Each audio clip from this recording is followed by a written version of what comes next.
à tout. On va lire le livre La source de français. On va lire le texte. L'école d'autrefois. Zora, l'arrière-grand-mère de Lamia, raconte comment était son école autrefois, à mon époque. Avant de partir à l'école, ma mère me réchauffait une soupe de céréales et de pommes de terre. Dans mon cartable, j'emportais du pain, du thé et des noix pour le repas de midi.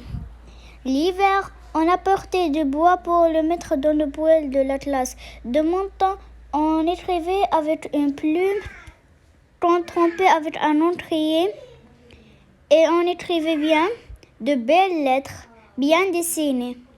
Si on ne s'appliquait pas, les maîtres se mettaient en colère.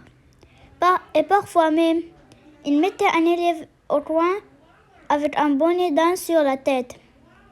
Les filles n'étaient pas dans les mêmes classes que les garçons.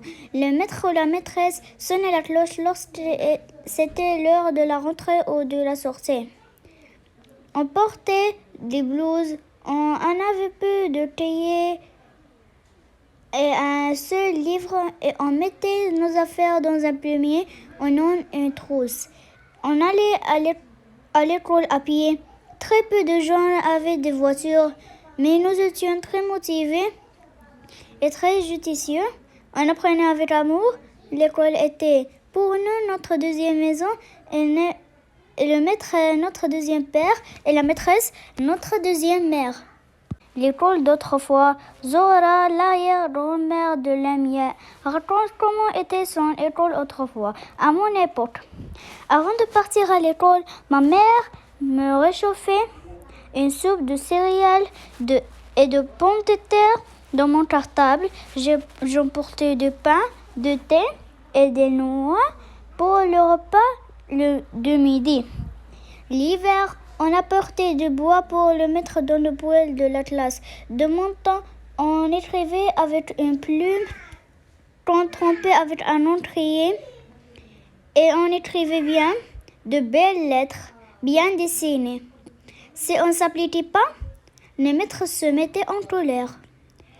Et parfois même, ils mettaient un élève au coin avec un bonnet d'âne sur la tête.